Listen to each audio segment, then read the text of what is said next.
నమస్తే, ఎలా ఉన్నారు? అందరూ బాగున్నారు అనుకుంటాను. Welcome to action blogs. అన్న ఈరోజు శనివారం ఉండేనా చెప్తున్నా, ఇంత దిమాగ్ ఖరాబ్ అవుతున్నా అంటే అంత దిమాగ్ ఖరాబ్ అవుతుంది. బండి నేను సరిగా నడిపిస్తా అర్థమవుతలేదు, ఎదుటి సరిగా నడిపిస్తా అర్థమవుతలేదు. అసలు పిచ్చి ఎక్కిపోతుంది. ఇట్లా అడ్డం దొడ్డగా నడిపిస్తున్నా, మరి నేనే ఎట్లా నడిపిస్తున్నా నాకు డౌట్ వస్తుంది. చెప్తున్నా, పిచ్చి ఎక్కిపోయింది. మార్నింగ్ బేగంపేట వెళ్ళినా డ్రాపింగ్ అయిపోయింది. అన్నో ఉత్సంగా రామోజీ ఫిలిం సిటీ తీసుకున్నాం. Ramoji film city booking problem ఏందో మీకు చెప్తానా. మీకు మాత్రం 100% షూర్ అట్లనే అవుతా అనుకుంటున్నాను నేనైతే. ఎందుకంటే మనం ఏమనుకుంటున్నాం అంటే అది అర్నింగ్ ఒకటి చూపిస్తుంది ఏదైనా కానీ. అర్నింగ్ ఓలాలో అయితే నేను చెప్తున్నా, ఓలాలో అర్నింగ్ ఒకటి చూపిస్తుంది. అది లోపల ఇంకా 5-6 కిలోమీటర్ల లోపల చూపిస్తుంది. మనకి ఇచ్చేమో కష్టం తగ్గగానే రేపు తక్కువ కొట్లాడతాం మనం. ఇలా పొద్దున చూసిన, అది మొన్న లాస్ట్ టైం కూడా చూసిన, ఇలా కూడా చూసిన. నేను 600 ఇంత చూపించింది. సరే అని పికప్ చేసుకున్నా రామోజీ ఫిలిం సిటీ. తీరా దింపిన తర్వాత, ఎందుకంటే అది లోపల ఉంటుంది కదా రామోజీ సిటీ, ఇది బయట. దింపిన తర్వాత కరెక్ట్ 100 రూపాయలు తక్కువ ఇచ్చి ఇట్లా ఉంటుంది. నేను అనుకున్నా ఎట్లాగో 5-6 కిలోమీటర్లకి 100 రూపాయలు తక్కువ వేయడం నాకు అదే అర్థం కదా లాజిక్. సరే నేను ఏదో నా కర్మ అనుకుని తీసుకున్నా. అక్కడ నుంచి బుకింగ్ వస్తే ఉంటాను పొద్దున పూట. దగ్గర గంట టైం పట్టింది. గంటన్నర పెట్టింది పక్క. 3 గంటలు అక్కడనే వేస్ట్ అయిపోయింది. మధ్యాహ్నం అవుతుంది 12:30 అవుతుంది. ఏంద్రా నైనా అనుకుంటా, మీకు స్క్రీన్ షాట్ పెడతా. అర్నింగ్కి దానికి అసలు ఏం సెట్ కాలేదు. మళ్ళీ హయత్ నగర్కి వచ్చిన. ఎంటీ హయత్ నగర్కి వస్తే అక్కడ బుకింగ్ కలిగింది. అట్లుందనా, దమాగ్ ఖరాబ్ అయిపోయింది. అది బుకింగ్ ఎక్కడది? హయత్ నగర్ అంటే ఇక్కడ మన ఏమంటారు బంజారా హిల్స్. Full traffic. మన రెయిన్బో హాస్పిటల్ ఉంటుంది అక్కడ ఫుల్ ట్రాఫిక్. మన మలక్పేట దగ్గర ట్రాఫిక్, మోజంజా మార్కెట్ దగ్గర ట్రాఫిక్. అక్కడ చెంబు అయిపోయినా 1.5 అవర్ పైన అయిపోయింది అక్కడ.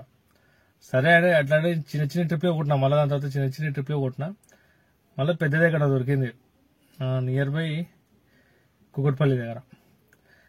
అదే అయిపోయింది అనుకున్నా. మళ్ళీ దాంతో చిన్న కొట్టినా. ఇక పెద్ద తీసుకోలే ఇక ఆఫ్ చేసిన. ఇక పెద్ద తీసుకోవడం. దాని తర్వాత బోరాబండ దొరికింది అన్న కుకట్పల్లి నుంచి. ఇక్కడ నుంచి మీకు స్క్రీన్ షాట్ పెడతా. ఇక్కడ మన సౌత్ అది మాల్ ఉంది కదా, పెద్ద మాల్, ఏబిఎం ఏది ఉంది కదా మాల్ నుంచి. అక్కడ నుంచి బోరాబండ దొరికింది. అది ర్యాపిడోలో 200 ఏదో చేంజ్ కనిపించింది. సరే నైనా ఇక ఏదో ఒకటి ఇంట్లో కూర్చున్నాయి అంటే ఇక్కడ కూర్చుని ఏం చేసామని తీసుకున్నా. ఆ బోరాబండ తీసుకున్నా, ఇంకా హెడ్ఏక్ అయిపోయింది. ఆ గల్లీలు మెయిన్ రూట్ పైన ఉంటుంది అనుకున్నా. మొత్తం గల్లీలు చుట్టీలు దింపేసిన. మళ్ళీ పోవాలంటే కూడా ఏం అర్థమవుతలేదు. అక్కడక్కడ దిగుతున్నా. నియర్ బై ఒక 2 కిలోమీటర్స్ అయితే వేస్ట్ అయిపోయాను. బుకింగ్లు వచ్చినాయి, వెళ్తున్నా. ఇక్కడ వెళ్ళాలని అర్థమవుతుంది. అసలు చిన్న గల్లీలు ఉన్నాయి. అమ్మ ఇట్లయితే కాదని క్యాన్సిల్ కొట్టి డైరెక్ట్ ఒక 10 నిమిషాలు ఏమన్నా ఆలోచించిన ఒక దగ్గర కూర్చున్నా. ఒక ఢిల్లీలో అడ్డా కూర్చోగానే ఎయిర్పోర్ట్ బుకింగ్ అనిపించింది. అప్పటికి మనకు బుకింగ్ 2000 ఎంత అయింది. ఇట్లయితే కాదని చెప్పి ఎయిర్పోర్ట్ బుకింగ్ టక్కని తీసుకోవాల్సి కొట్టేది ఉండే. 10-11 గంటల వరకు కొట్టదామనుకున్నా. కానీ బుకింగ్ మన ఇంటి దగ్గర రావు కదా. 2-3 ఎయిర్పోర్ట్ బుకింగ్లు వచ్చినాయి మధ్యాహ్నమే. తీసుకోలేదు. అంటే ఇంటికి వచ్చి అదే అలవాటు అవుతుందని తీసుకోలేదు. ఇక దీని బుకింగ్ వచ్చింది కానీ తీసుకున్నా.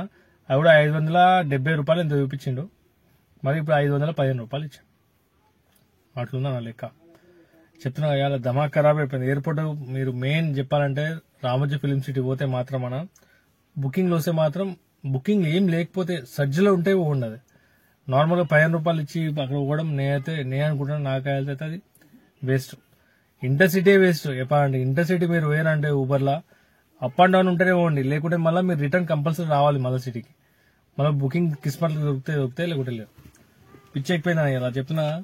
దమాగ్ ఖరాబ్ అయిపోయింది ఇలా. ట్రాఫిక్ ఒకటి, అదొకటి. ఇప్పుడు వచ్చేటప్పుడు ఇక బోరబండ నుంచి తీసుకొచ్చేవండే మొత్తం ట్రాఫిక్ జామ్. ఎక్కడ దాకా జీవీకే మాల్, జూబ్లీ హిల్స్, మళ్ళీ ఇక మన జీవీకే మాల్ అయిపోయిన తర్వాత మన మెహందీపట్నం దగ్గర సర్కిల్ దగ్గర తెలుసు అది ఉంది కదా మాస్టర్ ట్యాంక్, అక్కడ జామ్ అయిపోయినా డైరెక్ట్ అత్తాపూర్ బ్రిడ్జ్ ఎక్కితే అప్పుడు చాలా పడ్డారు పాపం.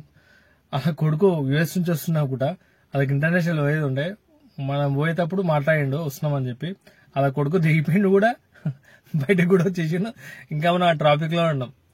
అదే వద్దు ఆయన అదే అంటున్నాడు, అరే ఇంతగానం ట్రాఫిక్ ఉంది ఏంది, మా వాళ్ళు దిగరు కూడా అప్పుడే అని చెప్పి.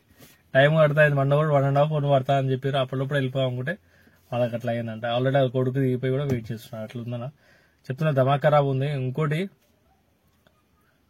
అర్థం అయితే చాలా తక్కువ. ఈ నాకు కలిసి ఇక శనివారం బట్టి నాకైతే తక్కువనే అనిపిస్తున్నా. కాకపోతే 2000 క్రాస్ చేయాలని క్రాస్ చేసిన. ఇంకొక బుకింగ్ కొడితే 300 వస్తుండే, కానీ ఓపిక లేదా నాకు. ఇవి ఏమంటారు, ఇవి ముఖాలు ఫుల్ పెయిన్ అవుతున్నాయి ఆ ట్రాఫిక్ లో కొట్టి చెప్తున్నా. పోయేటప్పుడు ట్రాఫికే, వచ్చేటప్పుడు ట్రాఫికే. అసలు అనవసరంగా ఇలా ఇప్పటి నుంచి నెక్స్ట్ టైం నుంచి రామోజీ ఫిల్మ్స్ మీట్ అయితే నేనైతే తీసుకోను, మార్నింగ్ పూట తీసుకొని వేస్ట్. అది మార్నింగ్ పూటనే కాదు, అసలు రేట్ అది చూపిస్తుంది ఓలాలైనా. మీకు చూడండి రేట్ ఎక్కువలాగా చూపిస్తుంది, దింపిన తర్వాత ఇంకోలాగా చూపిస్తుంది. రామోజీ ఫిల్మ్స్ సిటీ పోవడం బెటర్. అది ఉంటే మంచి 20 రూపాయలు 30 రూపాయలు దొరుకుతున్నట్టు ఓన్లీ తప్ప 15 రూపాయలు 16 కిలోమీటర్లకు పోయిందంటే మాత్రం మళ్ళీ మీరు రిటర్న్ రావాలి. అది గుర్తుపెట్టుకోండి, ఓకేనా. ఇంకా కొన్ని ఎందుకు ఏమన్నా మన వీడియోలకి ఏమైందేమో అవి నా ర్యాంకింగ్ లో పోవట్లేవు, మళ్ళా అసలు లైక్స్ వస్తలేవు దానికి, మళ్ళీ వ్యూస్ కూడా వస్తలేవు. అసలు ఏం ప్రాబ్లం అయిందో తెలియదు. సెట్టింగ్స్ లో ఏం ప్రాబ్లం అయిందో అర్థమవుతలేదు, దాంట్లో ఏం ప్రాబ్లం అయిందో అర్థమవుతుంది. చేయాలి దాని సెట్టింగ్. చాలా రోజులే అసలు వీడియో పెడదామన్నా. మొన్న 1600 ఎంత చేసిన ఏసీ ఖరాబ్ అయిపోయిందంటే ఏదో వైర్ పోయింది, మనకు తెలియదు. వేరే దగ్గర పోతే గ్యాస్ వీస్ అన్నాడు. మొన్న డైరెక్ట్ ఏం చేసిన అక్కడికి ఏం చూపించాలి, డైరెక్ట్ సాయంత్రం పూట 6 గంటలకు అట్లా వచ్చి మన మెకానిక్ ఉంటాడు కానీ నియర్ బై చూస్తే పాపం వైర్ అయిపోయింది, వైర్ కనెక్ట్ చేసి 200 తీసుకుంటాం. అట్లా ఉంటుంది అన్న మెకానిక్. మనకు తెలిసిన వాళ్ళ దగ్గర చేస్తే అదొక బెనిఫిట్. బయట దగ్గర అయితే ఏదో నూకేస్తారు డబ్బులు పక్కా పోతాయి, ఓకేనా. ప్లీజ్ ఇంకా అడ్వాన్స్ మీ అందరికీ హ్యాపీ న్యూ ఇయర్ అన్న. ఈ ఇయర్ అయినా మనం వచ్చే ఇయర్ అయినా మన డ్రైవర్ అయినా మంచి రావాలని కోరుకుంటున్నాను, సరేనా. మనం ఐక్యమతంగా ఉంటే కూడా అన్నీ అవుతాయి, ఐక్యమతం కాకపోతే ఉండవు, ఓకేనా. మంత్స్ అయ్యానన్నా విష్ హ్యాపీ న్యూ ఇయర్, కొత్త సంవత్సరం శుభాకాంక్షలు అడ్వాన్స్గా, ఓకేనా. ముందుగానే చెప్తున్నా. బాయ్.